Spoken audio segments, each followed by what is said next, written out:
Espionage takes deception, lies, and planning. His job with secret codes and hidden information is something that is not Phil Fadenberg.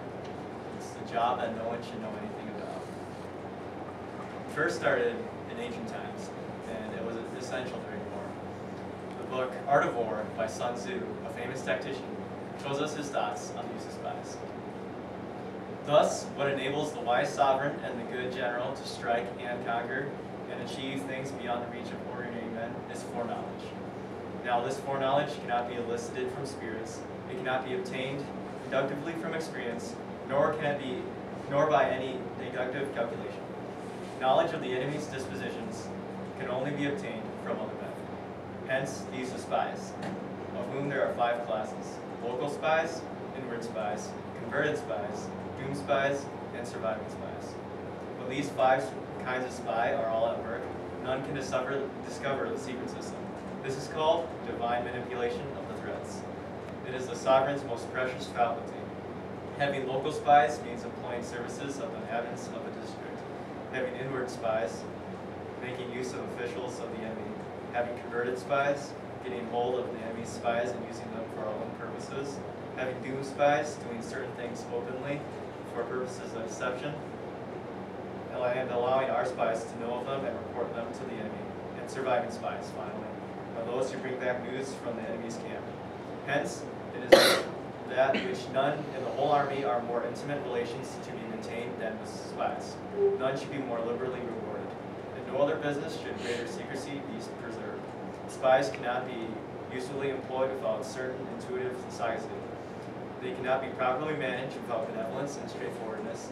Without subtle ingenuity of mind, one cannot make certain the truth of their reports.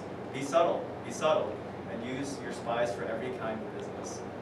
If a secret piece of news is divulged by a spy before the time is ripe, he must be put to death, together with the man to whom the secret was told.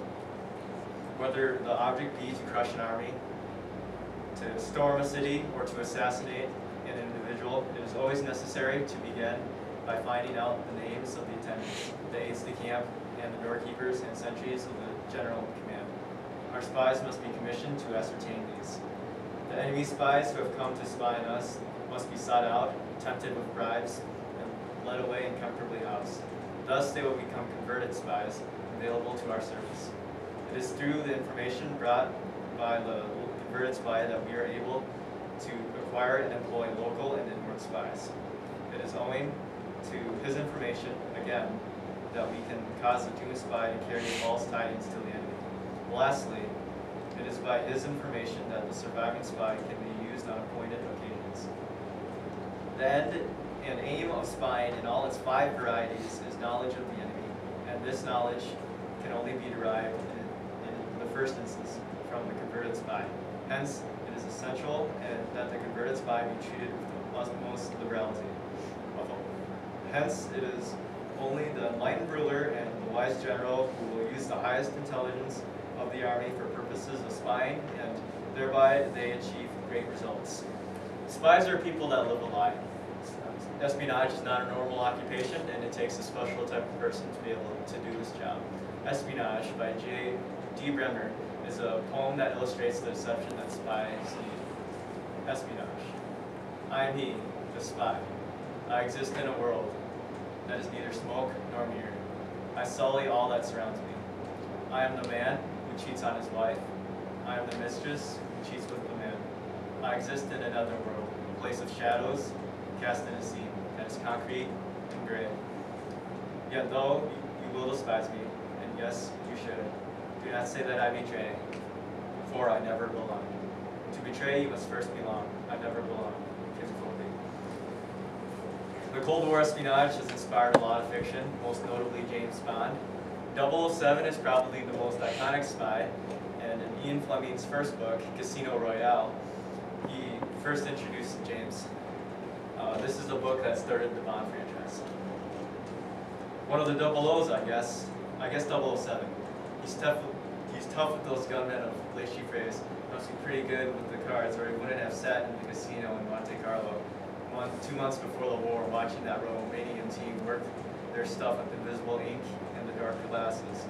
He and the Duke Sumet pulled up pulled them out in the end, and 007 turned in £1,000,000 he had won at Chemie. Good money in those days. Bond looked across the desk into the shrewd, clear eyes. It's very kind of you, sir. I'd like to do it, but I can't promise I'll win. The odds at Baccarat are best after trains at Corriete events, except for the tiny Cognote, but I might get a bad run on me and get cleaned out. Play is going to be pretty high opening. Opening will go up to $500,000, I think. Espionage, the job that you don't tell anyone about. It has been made popular from many novels and movies, and it still goes on today. Spies still exist, but just in a different form than from what was made popular.